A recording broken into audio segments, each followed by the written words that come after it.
This is Hans Olsen and Scotty G, presented by Mountain Land Supply on 97.5, the KSL Sports Zone. Woo! Hans Olsen, Scott Gerard, 97.5, the KSL Sports Zone. All right, we are going to go to our guest here momentarily, our weekly conversation with this individual. Yep, and excited to announce it, excited to talk to him, and excited to get this thing going. Utah Jazz, they kick off their season. Coming up tonight, their opening preseason game. Excited to watch them do this thing. And then they kick off their season. By the way, the way they open their season, very interesting, exciting. The thing I'm really excited about is to watch the NBA evolve into what it's about to evolve into. Because I think that the NBA is wide open for new names, new superstars. And I do think that this season is going to be the first step into the Victor Wembanyama era. I think this is kind of the big step for Victor. And I just don't think there's ever been an athlete like him. No. So the NBA is prime for the picking. Who's going to be the new superstars as Steph and LeBron and all these guys continue to age out? Joining us right now, as he will every Wednesday throughout the course of the NBA season, we are beyond fired up to welcome in Danny Ainge to the show. Danny, how are you? Hey, Danny. Scott, Hans, how you doing? Doing fantastic. More importantly, how are you doing? Doing great. Yeah. You've been Excited for the first preseason game tonight. Yeah, you've been doing this for a minute. Do you still get kind of like the butterflies a little bit when a season starts? Yeah, it's so fun. I mean, it's just because there's so much uncertainty in sports. That's why we love it. That's why we hang out with it. I've spent 48 years, I think, in pro sports. So yeah, it doesn't really get any easier. Still fun and exciting, and with all the uncertainty. Well, Danny, we're excited to start this journey with you. And, I'm excited to get to know you better and have our listeners get to know you better and get to know the Jazz better. But this is nothing new to you. You were doing this in Boston. How many years did you do a radio show in Boston? I think I've done a radio show for my 18 years as president of the team. Wow. So is that tough? Is that something you'd love to do in Boston? Were Boston fans hard on you, or how did that all go? Oh yeah, there's times when fans need to find some answers, and there's times when things are great and everybody's in a good place. But in the world we live today, it's like there's always both. There's always people that are happy and always people that aren't happy. But no, I think I enjoy it. I enjoy talking about our team, talking about our strategy, talking about our lives and all the people's lives in the organization. Yeah, this isn't just about me. This is about everybody I work with, and it'd be fun. How much fun has it been? And if fun's not the right word, feel free to correct me on this, but how much fun has it been to work arm in arm with your son, Austin, in the buildup of this team over the last few months? Well, you guys probably know this, but 14 years we worked together in Boston. And so, it was great having him. That was a brilliant, brilliant move by Ryan.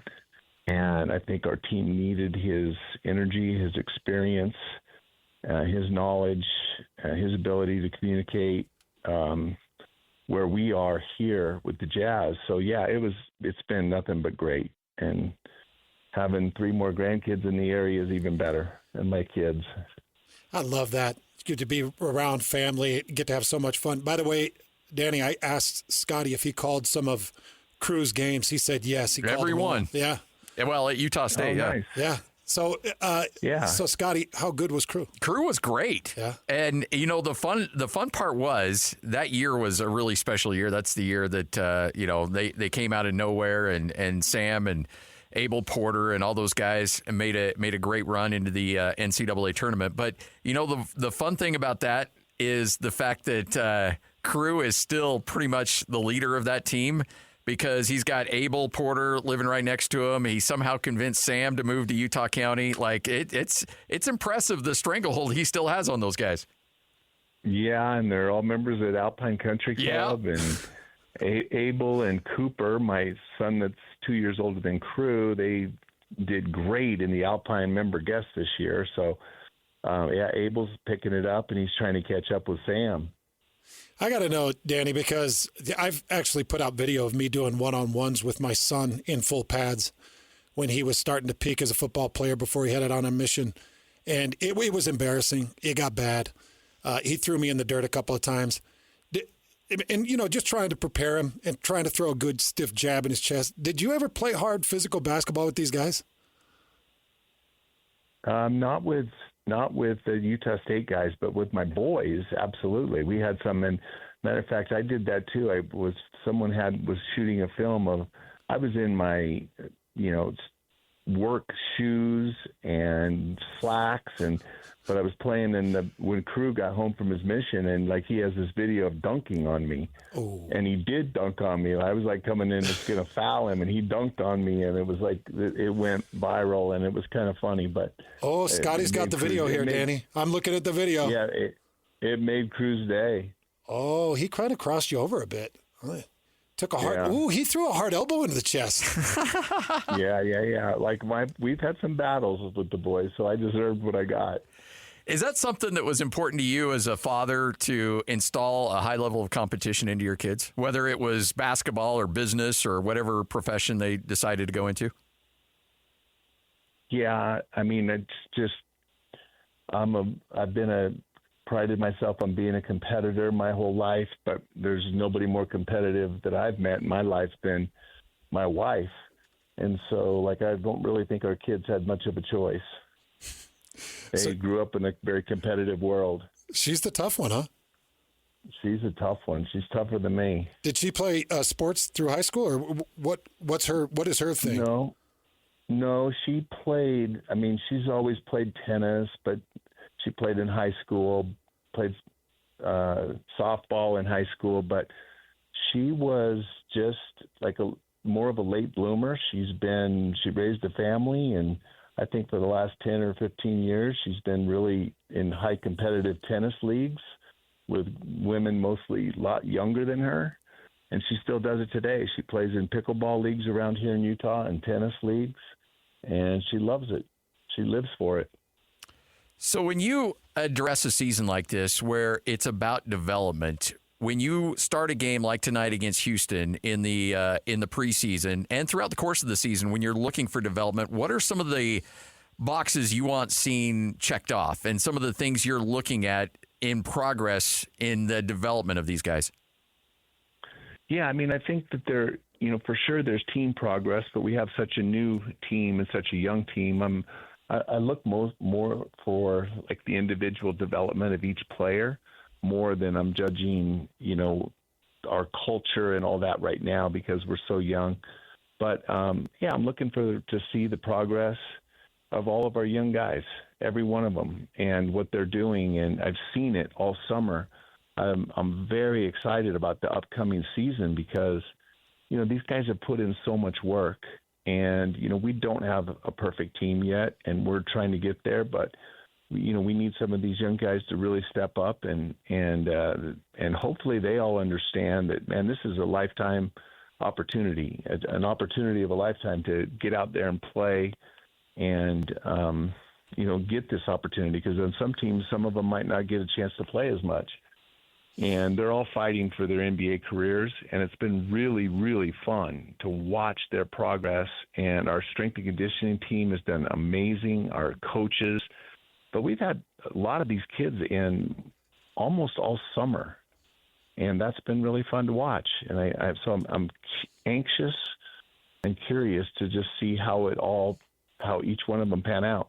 I don't think you're any different than any of us or any Jazz fan out there. Just interested to watch how the story's written. And over the years, Scotty and I have been in this market covering the Jazz for 20-some years. And, everything from watching Morris Allman do his thing as a draft pick and everybody was excited and it just didn't pan out, to watching Rudy Gobert who nobody really knew, but watching him grow into what he's done, and Donovan Mitchell do the same thing, blow up and be a huge spectacle. I think everybody's watching Ace Bailey, and the saga of Ace Bailey has already generated an interesting start for a lot of people just wondering, what's this kid all about? Because, Danny, if I'm not mistaken, he was slated as the number 1 overall pick and just happened to slide to the number 5. Just talk about the Ace Bailey journey to this point, how he's been acting through camp, and kind of your expectations of the kid individually. Well, I'm not going to raise expectations for a kid that's a number 5 pick. Expectations can be pretty high when kids, for most of the fans out there, just because of the recognition. I don't think he was ever projected to be a number 1 pick, at least not his freshman year of college, but maybe sooner. He was projected to be a number 3 pick or 4 pick or 5 pick most of the season. And, but he's a great kid. And he loves playing, and he brings a energy that is contagious, and a laughter and a fun and a joy to the game that I really am impressed with. And I think he's learning the game every day. He's got good coaches giving him good instruction, and we need to be patient and realize he's going to have some good moments. And I think that the fun part is to see those moments where you see that hope and brightness in his future, and that's what I'm looking forward to seeing. You've had a really unique and successful eye for talent in picking up players that are going to be successful that maybe others overlooked. Obviously, when you're scouting a player, talent's number 1, but once you get past that, what are the little things that you're looking for in your evaluation of a player? Well, yeah, skill and athleticism and size and length and all those things really matter. But also character matters, and leadership matters, and discipline matters. Ability to push yourself through hard times matter. Having a resolve to continue through the fight. All of those things are really high. And some people will say, what is the one thing you're looking for? Well, we need all that. And you need all that on a team. And not every player has all that. And if that player does have those things, he's Michael Jordan.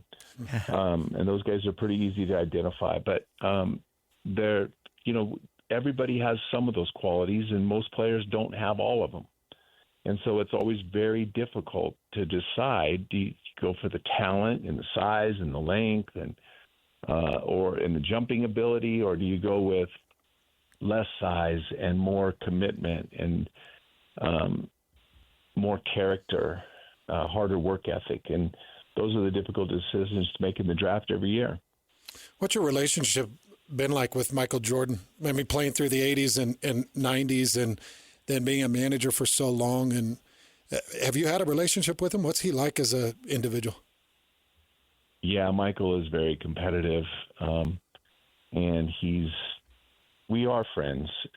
We had a battle on the court in our day. Obviously, like, it was a joy for me to play against Michael Jordan. That was, those are great, great memories because he was the best to ever put on a uniform. But I think that, we've had a lot of time on the golf course together over the years, and we go at it and we trash talk, and it's a blast. Was the competition more heated on the court or on the course? No, for sure on the court, just because of the kind of game you're playing. But the verbal exchange was better on the course. Yeah, I bet. Hey, Danny, have you kept any ties in Eugene, North Eugene High School? Have they renamed that Danny Ainge High School, or have you kept any ties there? So my parents left right after I left high school, and my brothers lived in Portland for a while, and now I have a brother in Alpine here. But no, I don't have as many ties. Just a couple of friends I keep in contact with. I usually try to go back there and get back there once a year to Eugene just to go scout a game and just to go see my old stomping grounds. And I do love Eugene. but I haven't been back there and haven't had family back there for a long time. I know that you probably get asked this all the time, but your era of the NBA was when I really latched on as a fan and fell in love with the sport and fell in love with the league. And so I connect so well with that era of basketball, and I love all things history of the league. You always hear people say, well, this generation of player, they wouldn't have lasted 10 minutes in that generation. And my thought is, yeah, the talent level would allow them to be successful in that level. But just when you look at the era in which you played versus the era of the NBA now, I don't think the skill set has ever been higher than it is now. But maybe compare the two and what you think of how the league has developed and where it's at right now compared to where it was when you played. It's a good question because the rules change and the players change. But I think it feels like since the 80s that the really good players could have played in any era, and I still believe they could play today easily. And, yeah, there's more players.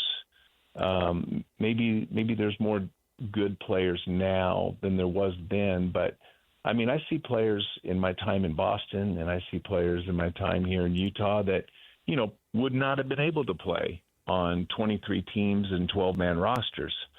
And so, like, now you have 30 teams and 18-man rosters. And so it's a little bit more watered down than it was in that era. But there are more good players in today's game. And so I've heard both, like a player like Larry Bird, he would never be able to play today. And it's like, are you out of your mind? And, and then at the same time, like the players are so, much better in the 1980s and the 1990s than they are today. And none of that is true either. I think the great players are great in any era, is what I really believe.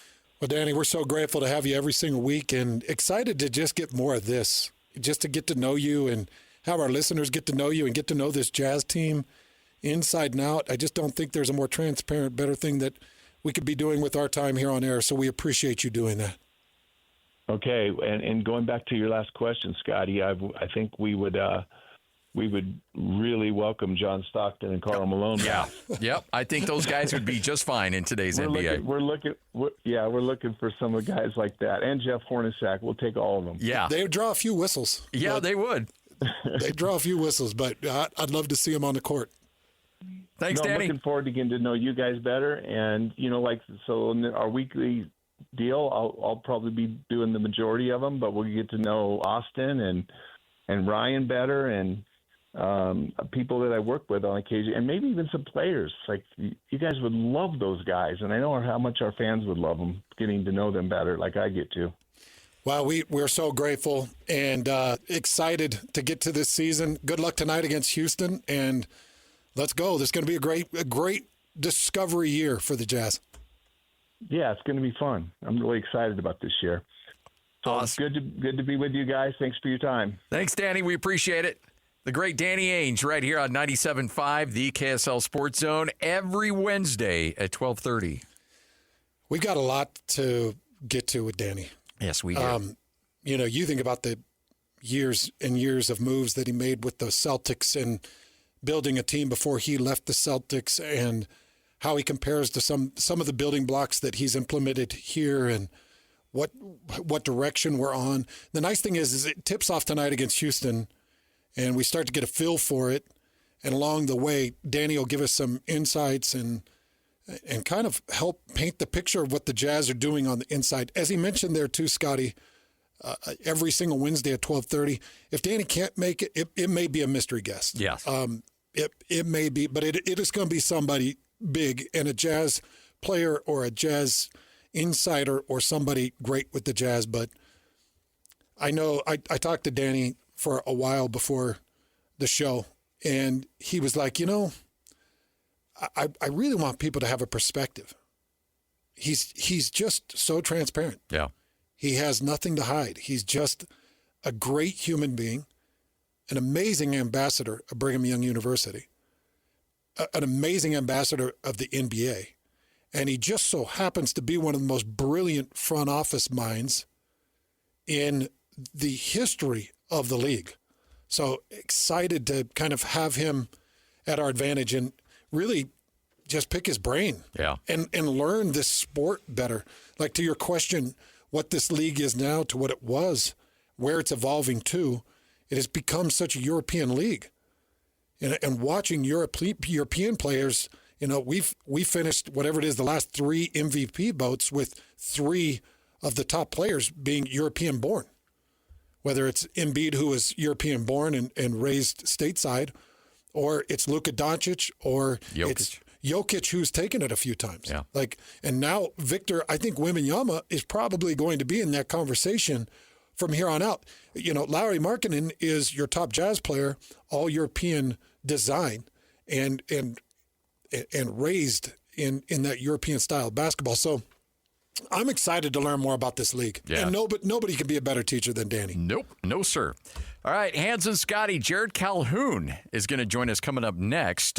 Quick conversation with him. They've got a really interesting opportunity coming up that I want to talk to him about. It's all straight ahead, 97.5, the KSL Sports Zone.